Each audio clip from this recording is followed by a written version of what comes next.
Press সচিবকে পাশে নিয়ে ঘোষণা করছে।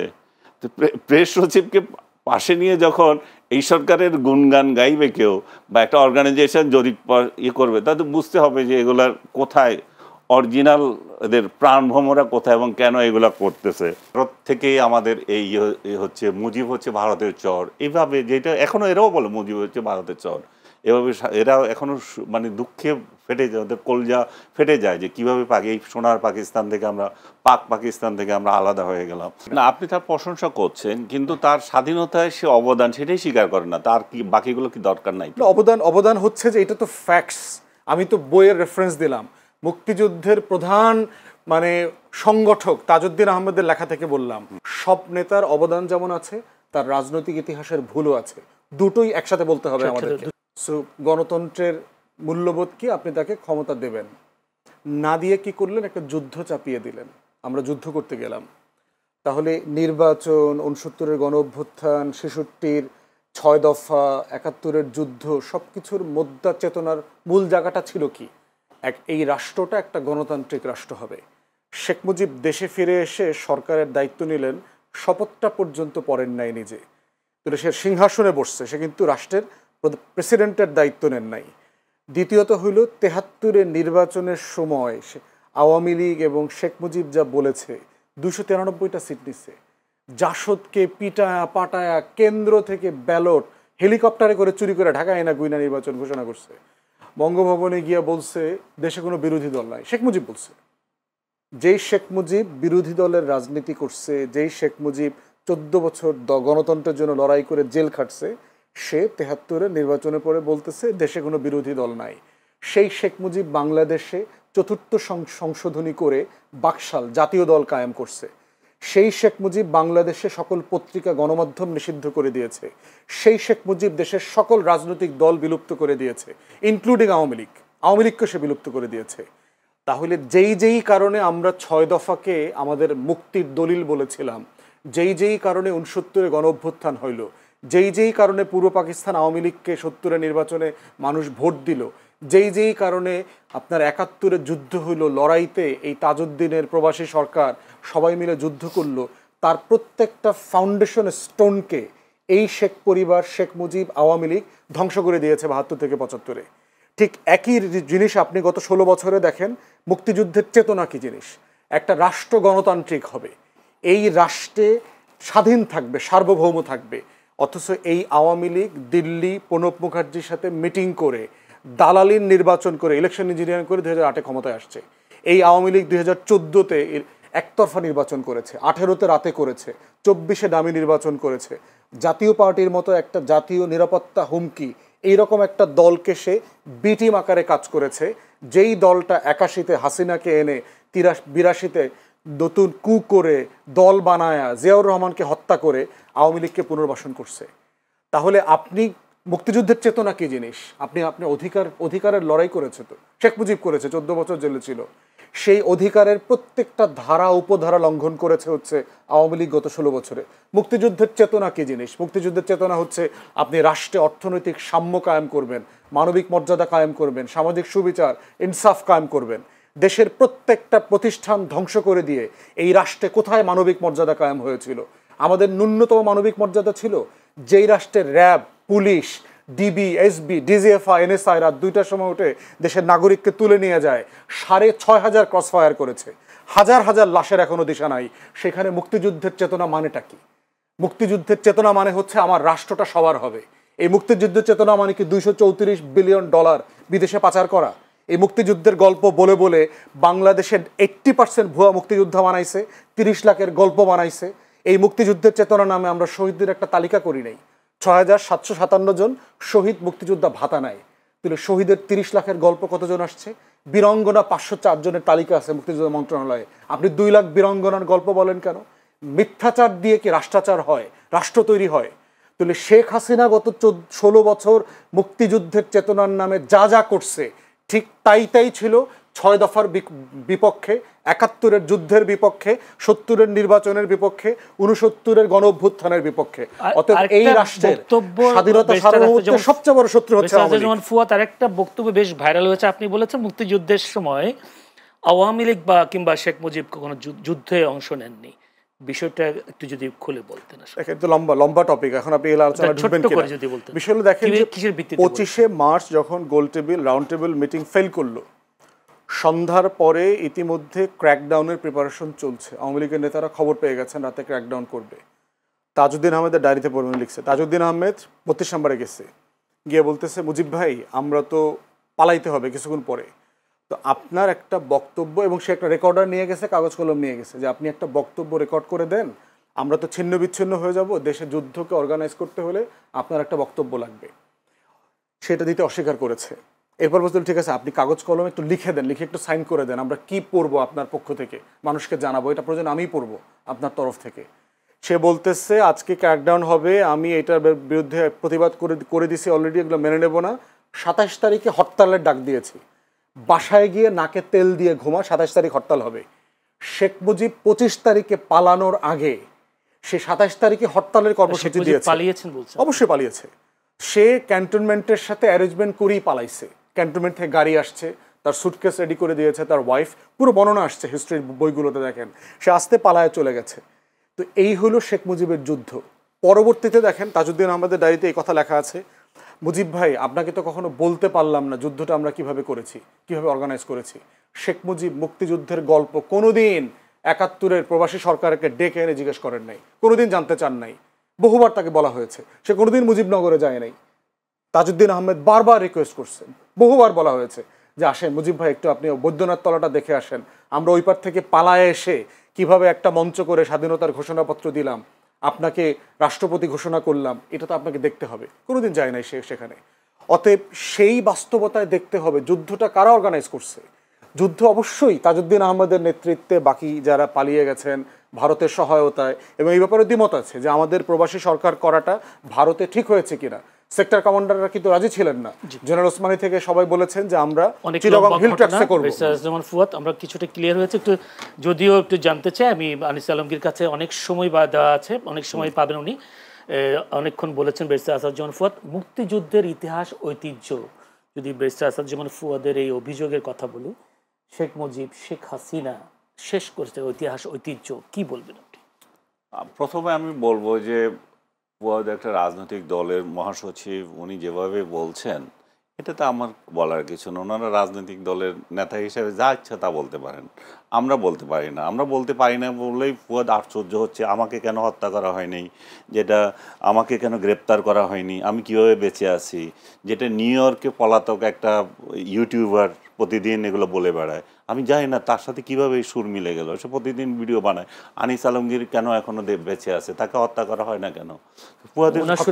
হত্যার কথা বলি নাই, এটা মিলে গেছে আর কি। হুমকি দেওয়া হয়েছে কিনা আপনি সত্য কথা বলার জন্য, এইভাবে যদি ট্যাগের রাজনীতি চলতে থাকে আমাদের করার কিছু নাই। আর আওয়ামী লীগ সম্পর্কে উনি যেগুলো বলেছেন, আওয়ামী লীগের কোনো নেতা কর্মী যদি থাকে তাদেরকে যদি টকশোতে যদি ডাকার আপনাদের সাহস থাকে তাদের কাছ থেকে শুনেন। আমার কোনো ঠেকা নাই যে আওয়ামী লীগ। সাংবাদিক হিসেবে আপনি কি মনে করেন? আমি সাংবাদিক হিসেবে বলবো যে ফুয়াদ একজন রাজনীতিবিদ হিসাবে যে বঙ্গবন্ধুকে নিয়ে যেগুলো বলছেন এগুলো খুবই শিশু সুলভ কথাবার্তা। যে বঙ্গবন্ধু স্বাধীনতা চান নাই, যে লোক জীবনের সিংহভাগ কাটিয়ে দিলেন এই দেশকে স্বাধীন করার জন্য, তিনি স্বাধীনতা চান নাই, উনি ওই রাতে পালিয়ে গেছেন। ওই রাতে উনি খুব ভালো করেই জানেন যে আর্মিরা কাকে চায়, আর্মিরা যদি ওনাকে না পায় এদেশে কেমন ম্যাসাকার করবে। ওনার বলা বহুবার বলেছেন, আমি তাদের আমাকে করেছে বলছে, আমাকে ওরা ওদের টার্গেট, আমি যখন ধরা পড়বো তখন আর বিষয় না। আর উনি যদি পালিয়ে যেতেন তাহলে পাকিস্তান এই ন্যারেটিভ তৈরি করতে যে দেখো ভারত এটা করছে, ভারত থেকেই আমাদের এই হচ্ছে মুজিব হচ্ছে ভারতের চর, এইভাবে যেটা এখনো এরাও বলে মুজিব হচ্ছে ভারতের চর, এভাবে এরা এখনো মানে দুঃখে ফেটে যায়, ওদের কলজা ফেটে যায় যে কীভাবে এই সোনার পাকিস্তান থেকে আমরা পাকিস্তান থেকে আমরা আলাদা হয়ে গেলাম। সে এদের এরা এই যে যারা 2.0 স্বাধীনতা, তো এইটা নিয়ে নতুন করে কিছু বলার নাই। শুধু আমি একটা সংশোধনী দিতে চাই ফুয়াদকে নিজে জানার জন্য। এই যে 71 এই যে 25শে মার্চের রাতে বঙ্গবন্ধু যে স্বাধীনতার ঘোষণা দিয়েছেন সেটা আমার ফ্যামিলি সাক্ষী, অন্য কেউ না। আমার চাচা উনি চিটং ছাত্রলীগের নেতা বখতিয়ার উদ্দিন চৌধুরী, উনার নেতা হচ্ছেন জহুর আহমেদ চৌধুরী। রাত 12টার পরে তারা মাইকিং করেছেন রিক্সা নিয়ে, বলে যে তোমরা যাও বঙ্গবন্ধু স্বাধীনতা ঘোষণা করেছে। এটা রাত 12টার পরে, এটা তারা সারা চিটং শহরে মাইকিং করেছে, বঙ্গবন্ধু স্বাধীনতার ঘোষণা দিয়েছেন। এখন এটা কিভাবে দিয়েছেন, এটা ওহি থেকে পাইছেন না পাইছেন সেগুলো আমি জানি না, বাট উনি দিয়েছেন। এবং পরের দিনের ইন্টারন্যাশনাল পত্রিকাগুলোতে বঙ্গবন্ধু স্বাধীনতা ঘোষণা দিয়েছেন, এগুলো তো আছে, এগুলো তো ডকুমেন্টেড, এগুলো নিয়ে তর্ক করার সময় ব্যয় করা। সত্য হলে তাজউদ্দিন আহমেদের ডায়েরি তো তাজউদ্দিনের ডায়েরি কি না আছে, কে কিভাবে প্রকাশ করছে, তাজউদ্দিনের কি, সেটা নিয়ে আমি ইয়ে করবো না। আমি যেগুলো আমি দেখছি, আমারগুলো আমি দেখছি, আমি আমারগুলো বলতেছি, আমার ব্যক্তিগত অভিজ্ঞতা থেকে বলছি, আমার সংবাদপত্রের ইতিহাস থেকে বলছি। কার ডায়েরিতে কে কি গল্প লিখলো সেটাতে আমি যাচ্ছি না। আরেকটা হচ্ছে যে আমি যেটা বলতেছি যে আর আইন শৃঙ্খলা পরিস্থিতি আমাদের মানে ও বলছে যে এমন পরিস্থিতি তৈরি হয়েছে যে মানে শেখ হাসিনা, মানে শুনলে মনে হয় যেন শেখ হাসিনা কত বছরে এই দেশটাকে ধ্বংস করে দেখেছে, কিছুই করে নাই। আমাদের যে এই সরকারের অনেক উপদেষ্টা যে বলে আমরা এটা পেয়েছি, আমাদের এটা ভিত্তি এত স্ট্রং, আমাদের অর্থনৈতিক ভিত্তি এত স্ট্রং, আমাদের ওই অর্থ উপদেষ্টা বারবার বলে থাকেন, মনে হয় যেন এগুলা মিছা কথা। এবং ডক্টর ইউনূস ধ্বংসস্তূপ থেকে উনি ৭১-এর স্বাধীনতা যুদ্ধের পরে মানে ৭২-এ ক্ষমতা নিয়েছেন, ক্ষমতা নিয়ে এখন এমন একটা বানাচ্ছেন যে কিছু, এই দেশটা কিছুই ছিল না, আর্মি ছিল না, ছিল না, উনি বানাচ্ছেন সব কিছু, তাতে হয়ে গেছে। আমরা যেটা ছিল সেটাই চাচ্ছি এখন, এর আগে যেটা ছিল জনগণ সেটাই চাচ্ছে। এর আগে যে আইনশৃঙ্খলা পরিস্থিতি যা ছিল, বাজার করে যে বাজার খেতে পারছে সেটাই চাচ্ছে।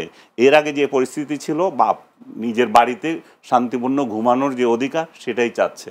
আমরা এই সরকার যদি কিছু কাজ করে থাকে, গুম এবং খুন তো হচ্ছে, অহরহ হচ্ছে, গুমের যে বিষয়টা ছিল, গুম কালচার, যেটা যে আয়নাঘর কালচার, এটা ছাড়া, এবং ক্রসফায়ার, দু একটা হয়েছে ক্রসফায়ার এবং গুম ছাড়া এই সরকারের আর কোনো দৃশ্যমান কোনো কাজ নাই। ধ্বংস কত প্রকার এবং কি এই সরকারের আমলে মানুষ উপলব্ধি করছে।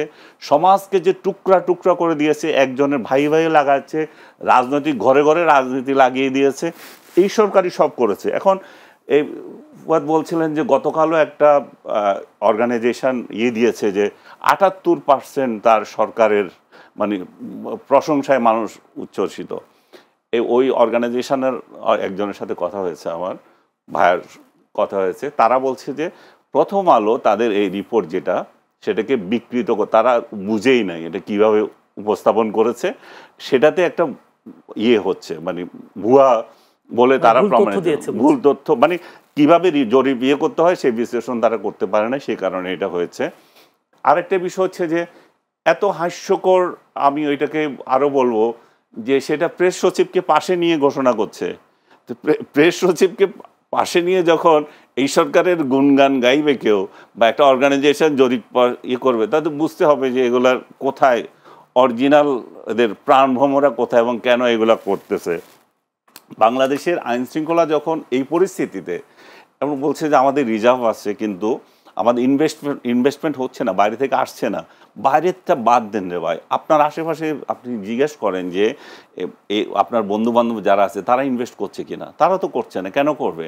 কারণ সে তো নিরাপত্তা পাচ্ছে না।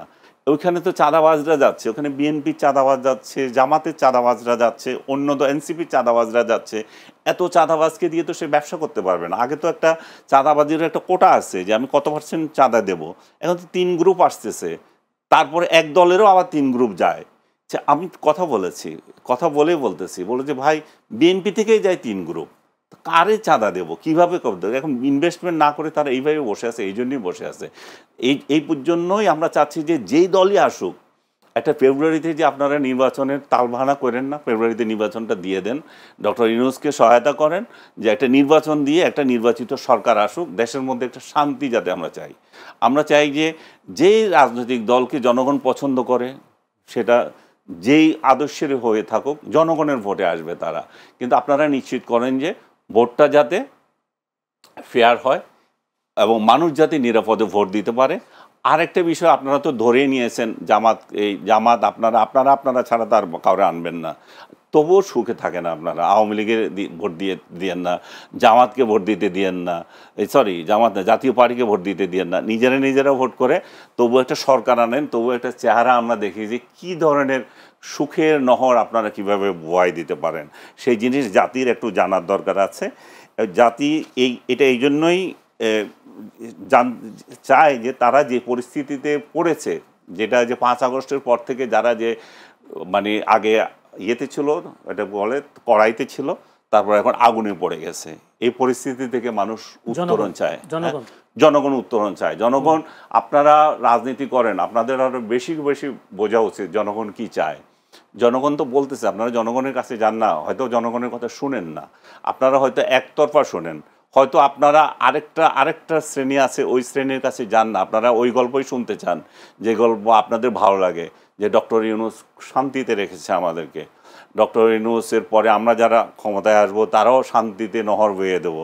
আরেকটা বিষয়, যেতে জুলাই সনদ নিয়ে যেই পেঁচাল চলতেই আছে, এটা ওনারা সমাধান করতে পারছে না, দিনের পর দিন বৈঠক করে, এখন হেলিকপ্টার করে, যে উড়োজাহাজে করে গেছে ইয়েতে নিউ ইয়র্কে, সে জানি না যাওয়ার পথে সে সলা পরামর্শ কিছু করছে কিনা, ওইখানে গিয়ে 3 দলের যে নেতাকে গার্ড হিসাবে নিয়ে গেছে, সেফ গার্ড, যে ডিম মারলে যাতে ওদের গায়েও পড়ে, সেই পরিস্থিতি কালকে রাত থেকে দেখতেছি।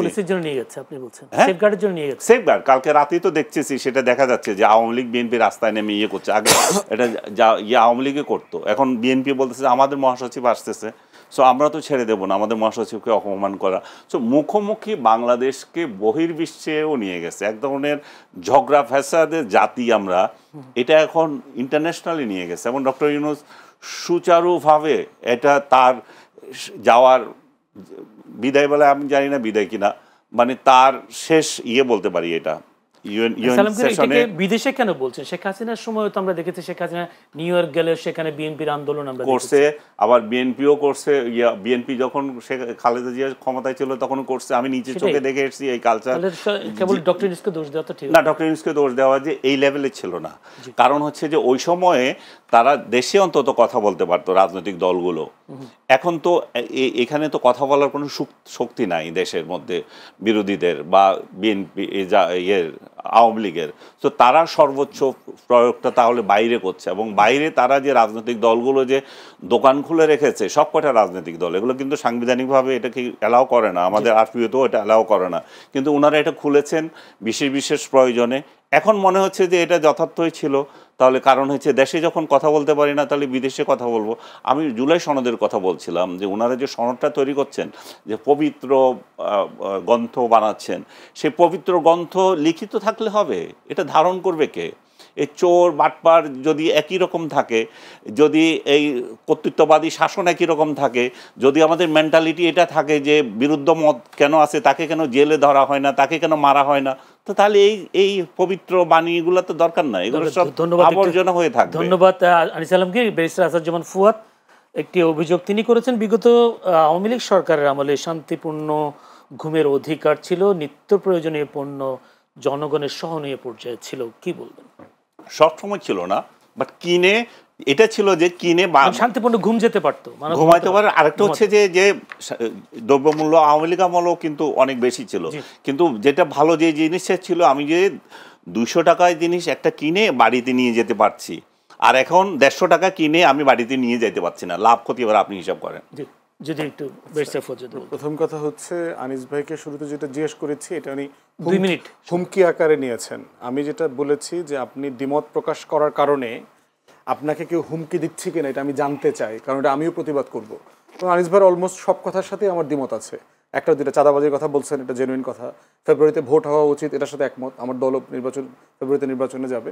বাকি অলমোস্ট সব কথাই হচ্ছে আমি আওয়ামী লীগের 16 বছরের বয়ানের একটা রিজেম্বলেন্স দেখলাম আর কি, এবং যেটার সাথে আমি রেসপেক্টফুলি ওনার সাথে দ্বিমত করছি। প্রশ্ন কথা হচ্ছে, দেখবেন যে যখনই আমরা আমাদের আজাদির লড়াইটাকে দিল্লির আধিপত্যবাদের বিরুদ্ধে নেই, এবং গণ অভ্যুত্থান যে দিল্লির আধিপত্যবাদের বিরুদ্ধে একটা লড়াই, একটা জনগণের মানে প্রচণ্ড রকম স্বতঃস্ফূর্ত প্রতিবাদ, এইটাকে আনিস ভাইরা মেনে নিতে পারছেন না।